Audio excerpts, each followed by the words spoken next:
So I honestly expected house hunting to kind of be something that was, I don't know, more difficult, I guess. And no, it's not that I found anything. There was a really nice house that I found. I really liked it, but... Oh. Hello? There was a house that I really liked, but there was like some crazy bidding war on the house that like raised the price like exponentially. So I was just like, hey, you guys can have this house. I'll find something else. So on, was it Sunday? I think it was Sunday. I mean, yeah, that sucks that I couldn't get a hold of that house. They didn't even like look at our offer. I was just like, okay, well, I'll just go fuck myself. We ended up looking at, I think like 5 or so houses in that day. And one of them, the first one that I looked at was like super nice and everything. A couple other ones were pretty good, but there was like little problems here and there. Like it was one of the houses that looked really nice from the outside. It's crazy. They like catfish the shit out of you from these pictures that you'll see online. Like a summary of the whole thing. Like there was one house that said it was 3 bedrooms, and one of the quote bedrooms was actually like this extension of the living room that was like a small sunroom. That's okay. I don't get it. It baited the fuck out of us. So we're going through and we're looking at all these houses and stuff, and none of them are exactly, you know, living up to the first one, and we're never gonna get it. So we actually don't even know if we're gonna find a house that really lives up to that first house. You don't really understand how nice it actually was, you know? You know how I am. Like I like to save money, you know? I don't sit here and spend my money on a whole bunch of shit, right? I ain't out here buying Lambos. I ain't doing none of that shit. I ain't out here flexing with none of that. I'm sitting here saving my money. Is just, I don't know, it's how I am. The nicest thing I have is my computer. I mean, it's a really nice computer, but I'm pretty sure I've actually spent more money on this computer than my car. So we're looking at these houses and we're just kind of like, oh man, you know, it sucks that we didn't get this one house. And we end up coming to this last house, which looks really nice from the outside, right? It's like, it's got brick and everything. It looks like super solid and everything. And it looks like, you know, it would have everything we need just from like the pictures that we were looking at. And then we went inside, and it was really weird because, okay, so a lot of the houses that we were looking at, I think 3 out of 5, all of them were vacant. There was nothing in there. So this last house, it turns out that the person that was in it was actually there. So when we go in, we obviously, you know, we meet the owner or whatever. Everybody, whenever we went in, that, you know, if the house wasn't vacant, the person would get up and leave, go do something else, you know, while we go around the house so they're not in the way. So initially we go in there, okay, and it's about, I would say 30, 40, maybe 50-year-old guy was just about heading out. Some workout clothes on, like some jogging gear, ready to go on, like, you know, a run or something. Now TSM is losing. I'm not even wearing the TSM jersey, man. You know the story? So we go into the house, meet the guy. He said he was gonna leave. He's gonna go on like a run or something like that. It's really weird. Like usually when you're going into these houses, you can get the feel for these houses, okay? You can feel if it's warm, or if there haven't been people in there for a good amount of time, or just what the energy was around the entire place, you know? And as soon as I entered this house, despite the temperature being very normal, 74, 73 degrees, 74, 75 degrees according to the thermostat on the wall, it felt much colder. It didn't feel, I don't know, it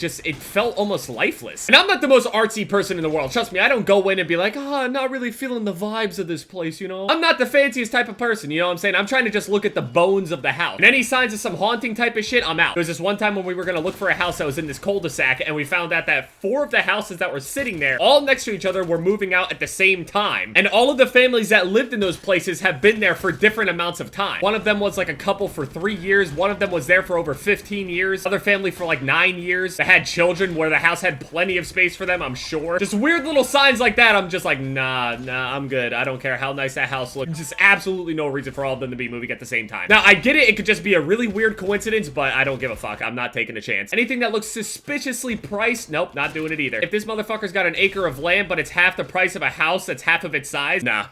Nope. No. So I go into this house, and like I was saying, it just felt lifeless. It was really strange. You walked into the one room. As soon as you walked in, there was like stairs that you would go up. It was a 2-story, obviously. So as soon as you walk in, there's stairs right in front of you, room to your left, room to your right. And the room to the left was like this super artsy room. And I mean super artsy, like naked, like paint me like one of your French girls artsy. Bunch of naked portraits up on the wall of like men and women just like doing some artsy shit. I don't know. Like a girl pouring this guy a wine while he's like sitting in a chair naked, and she's naked, and she's got like some wreath around her ankle or some shit. Just things like that, you know? But I was like, okay, you know, that doesn't really matter. I'm looking at the bones of the house, right? Structure of everything. And as I'm sitting here, again, there's just this really unsettling feeling when I started looking around and everything. Now, this is the downstairs. Everything when I was downstairs, I was just kind of like, kind of weird feeling, but, you know, nothing really weird. But then we decide to go upstairs, okay? So we're going upstairs, and I think there was 3 bedrooms upstairs. One of them was like the master room with like a bathroom connected to it. And then there was like 2 other rooms that were obviously smaller. And that's kind of the setup that I've been going for, so I can have my my setup in one room, her setup in one room, and then a separate room for us to sleep in. I would go into some of the rooms and randomly one of the doorways would be like circular like this, and then other ones would just be a normal rectangle like a door, a normal opening. Like there was just these weird things, like it almost looked half updated, which I really didn't like because I don't want to like spend a whole bunch of money on a house, you know, fixing it up or something like that after I get it. I'm already spending money buying it, you know. I'm trying to look for a house that's in good condition. I can make some little adjustments here and there, like if it doesn't have a washer dryer, if they took it with them or whatever. I could do things like that, but if the house has like an in-ground pool that I know I ain't gonna go swimming in because I don't go outside. So then I walk into this one room, okay, and it was a room that was kind of, it was more closed off than the other ones. A lot of the rooms were, the doors were wide open, and this room, I didn't even know if it was a room. I thought it was a closet at first. So when I walked towards it to open the door, I was like, it's probably just a closet, but I opened it up and it's a whole nother room. And obviously that's the third room of the house. So when I walk in there, he had this computer that looked like it was from the 90s somewhere, and he had like a computer screen that was like a box screen and everything. It wasn't even a monitor. It was like, it was a monitor, I guess, but it looked like an old box TV. The computer itself looked like one of those Texas Instrument calculators that the schools always force you to buy for some stupid ass reason. So when I initially walked in there, you know, it wasn't feeling any kind of, you know, weird. I was already kind of unsettled, and Alexis came up to me and she's like, does anything, you know, feel weird to you about this house? We didn't say anything for the first few minutes when we were looking through, but then she mentions to me like, I don't really like the feeling of this place, you know? And I'm like, yeah, there's just some weird feeling about this whole thing. It just feels kind of lifeless. And even the guy, when he was, you know, saying that he's gonna go out and jog and everything, it just kind of felt almost superficial, or as if like he hasn't really talked to anybody in a long time. I don't know how to explain it. It felt disconnected. It wasn't the same usual, hey, you're looking into buying my house kind of thing. I don't really know you, so I'm kind of awkward about it. It wasn't even like that. It was just really disconnected. I don't know how to explain it. And I don't need to have like, you know, a personal connection with the owner or some shit like that, but there's something off about the guy too. I go into the room and there's that computer, obviously, a little setup that obviously he doesn't use very much. Another weird thing was that there was absolutely no TVs in the house. Not even in the master bedroom. There was no TV. No TVs anywhere. And I'm just like, it's kind of weird. I guess, you know, he just doesn't watch TV, you know? Maybe less. Maybe I'm just really ignorant about it. But people that I know that are even struggling financially have at least one TV. Even if it's not a nice TV, it's at least one TV somewhere, you know? This guy, no TV, nice house. I didn't really ask any questions about it, but then there's this one stand in the room besides the computer. There's a bunch of little pictures and some vases and stuff. And we come across this little sign that says partner. And we look at it and there's some pictures there of him standing there with another man. So we find out that this homeowner was actually an older gay man. And it looks like this man has been living alone for I'm not sure how long. These pictures are very old. And it turns out that vase that was sitting next to partner, it was actually an urn with his partner and he got cremated in it. And also underneath of it was his dog, who was also cremated, who was also in a small little urn. That just, it fucked me up. Like, I felt so bad, and that was probably the really unsettling feeling. The house just felt sad. The house just felt sad. The guy sounded disconnected, like broken. When we left the place, I was just like, this is really sad. The realtor that we were going with, she even said that the place just felt really strange. She did not like that place. We like to ask for her opinion when she's going out there. She's not just trying to make a quick buck. Obviously, you know, realtors make money off a commission or whatever it may be, I think. But even she was saying, like, this house, it's not right for you, at least. Even the other house that wasn't completely vacant, that was obviously being lived in right at the time, felt so much more warm, so much more like a home, you know? It didn't feel sad like that. That felt more of like a family house that was just kind of bursting at its seams of just, you know, they're growing out of that house. This one felt like, I don't know, the guy was either trying to get away or